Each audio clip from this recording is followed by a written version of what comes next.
Hello guys, welcome back to my channel and welcome to my vlog. Good morning guys and happy Thursday today. So yan guys is, yes guys, musta naman kayo? And yun, na naman ulit makapag-vlog kasi alam niyo naman, laging sasabihin is busy sa work and walang schedule makapag-vlog. So yan, for today's video guys is meron na naman tayong swimming ganap this year. So pang ilang swimming ganap natin to? Pangatlo. So yan. Kaya kami may swimming ganap kasi alam niyo naman yung church nila mahal sa sambahan is taon-taon meron silang church gathering which is yung swimming outing ganon. So yan. Kung nakaraan is nandito yung ito yung resort na pinapaliguan namin noon. So ilang beses kami diyan. So this time iba naman at bagong resort ang papaliguan namin kaya abangan niyo to guys, huwag kayong bibitiw. Yung lugar hindi ko sakto alam pero may kalayon onte pero basta dyan na kayo guys at malalaman niyo kung saan yung lugar na papaliguan namin, saan yung resort location at pakikita ko sa inyo. Alam niyo naman lagi akong nag-share at nagmo-montage ng mga resort na pupunta namin. And share ko lang din guys yung bagong setup ng kwarto. Yan ba? Dati may dalawang cabinet dyan, so nandito na. So pasensya na guys makalat. And yun nga, nandyan yung lamesa ako na dati nandito kasi para mas maluwag mas malawak kami mga kilos kasi wala naman akong makuha work from home na trabaho, so ganyan na muna kasi yung computer din naman is sira, yung CPU is na virus, so di ko talaga magamit pang autoplay. So ngayon ako na lang nandito sa bahay kasi sila mama at yung tatlong bata is nauna na, hinatid sila ng ni Waji Boy, pupunta doon sa resort, nauna sila. So ako hinatid ko lang si Mal, galing kasi siya ng work, so hinatid ko lang siya. So pagdating niya alis din kami, magkukommute na lang kami. So naka-ready naman na yung so tamang excited na din ako kasi gusto ko rin makita yung bagong resort. Baka may alam niyo may mga gandang pang doon. Selfie spot. So yan, mga pang-montage. So basta abangan niyo lang yun guys. So guys, yan lang muna kayo. Nantay ko lang si Mahal din pagdating niya sa alis na kami. So i-update ko kayo kagad. So huwag kayong bibitaw. Tapusin niyo tong vlog na to, okay? So kita-kits mamaya.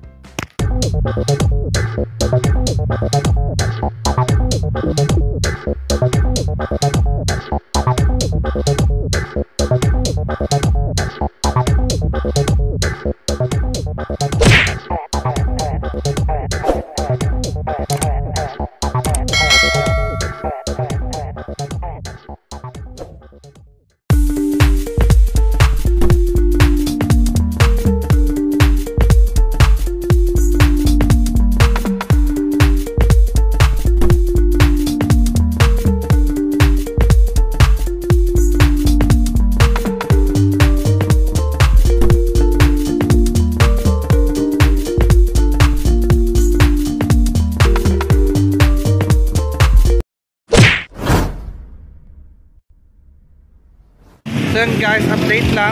So nandito na kami sa Manggahan. Ito sa Gentry ng bandang Gentry yun. So sakay na kami ng tricycle papunta na doon sa resort. So huwag kayo bibitaw at i-check ko sa inyo yung bagong papaliguan namin swimming pool. Diyan lang kayo.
So yun guys, welcome back. So yun guys, katatapos lang ng, ng devotional. So tara na't maligo at samahan nyo kami sa aming swimming ganap. Tara na!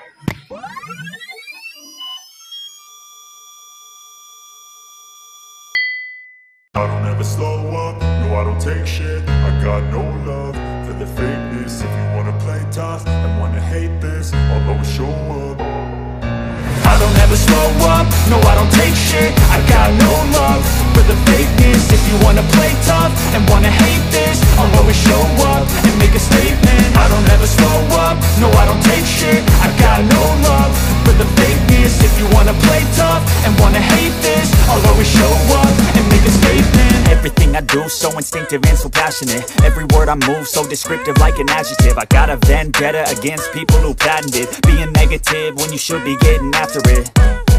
I got facts over tracks, this and that. Spitting slow, spitting fast, I could roast, I could gas. Think I'm okay at last, but I don't know if that can erase all the past. And the pettiness, a reflection of the emptiness. Hilarious, you think you're with my time, you're delirious. Mysterious, because you hide behind a fake exterior. Inferior, you know I'll always be a bit superior. Get off of me, this ain't no humble brag. I want you to hear words, you can say them back. I want you to feel free from the chains at last, and to believe in what you got, it was built to last, yeah. Now that I've been put through hell, I never got anyone's help. I had to do it all myself. I don't ever slow up, no I don't take shit. I got no love for the fakeness. If you wanna play tough and wanna hate this, I'll always show up and make a statement. I don't ever slow up, no I don't take shit. I got no love for the fakeness. If you wanna play tough and wanna hate this, I'll always show up and make a statement. Gonna learn the consequence of being incompetent. Mental health is confidence, dreams and some honestness. I'm not here to save the day, that's for you to take away. I could play a million mind games, but instead I say something not illogical, something that is topical. Rub it on and watch it go, make yourself unstoppable. Dreams are irresponsible, but they're always possible. If you just believe, you could be so remarkable. Thoughts in my head, a collage and they spread. I'll be great one day, going off of my meds. No, I'm not giving up, no, I'm not giving in. I will make it to the top, taking off in the wind. I gotta make it, I'm saving every day to taste it. I'm patient, but my mind, it can hardly take it. I'm chasing a dream that I've had for several ages. A vacant, modern kingdom for the taking. Now that I've been put through hell, I never got anyone's help. I had to do it all myself. I don't ever slow up, no I don't take shit. I got no love for the fakeness. If you wanna play tough and wanna hate this, I'll always show up and make a statement. I don't ever slow up, no I don't take shit. I got no love for the fakeness. If you wanna play tough and wanna hate this, I'll always show up and make a statement. I don't ever slow up, no I don't take shit. I got no love for the fakeness. If you wanna play tough and wanna hate this, I'll always show up. Slow up, no I don't take shit. I got no love for the fakeness. If you wanna play tough and wanna hate this, I'll always show up. I don't ever slow up, no I don't take shit. I got no love for the fakeness. If you wanna play tough and wanna hate this, I'll always show up and make a statement. I don't ever slow up, no I don't take shit. I got no love. Many tic-tacs late. Yan guys, welcome back. Yan guys, nandito na rin kami sa bahay. Naka-uwi na rin kami. And kami naman, nag-grab na kami. So yun, kahit paano is medyo traffic and may kalayuan talaga yung resort, pero okay naman siya. So yun guys, masasabi ko naman sa resort, okay siya. Then hindi ganong pilyong init kasi may cover yung swimming pool, nakita nyo naman doon sa video. Then okay naman yung CR. Then gusto ko yung may shower sa labas kasi pag oras ng banlawan, hindi ka mahirapan maligo. So yun guys, kung tinatanong niyo ako sa yung sa may Amadeo Cavite. So ito yung page nila. So yan, message yun ako na gusto yung resort na napuntahan namin. Then ko napapansin may ingay dito sa background ko kasi tamang Call of Duty yung isa dyan. So naka-speaker pa. So yun, pasensya na sa background. So yan guys, hanggang dito na lang muna ang aking video vlog. So I hope nagustuhan nyo yung vlog ko for today. And yun, huwag nyo kalimutan mag-like at subscribe para mas updated po kayo sa aming mga parting na vlog. So yan guys, hanggang dito lang muna. Bye bye and good night.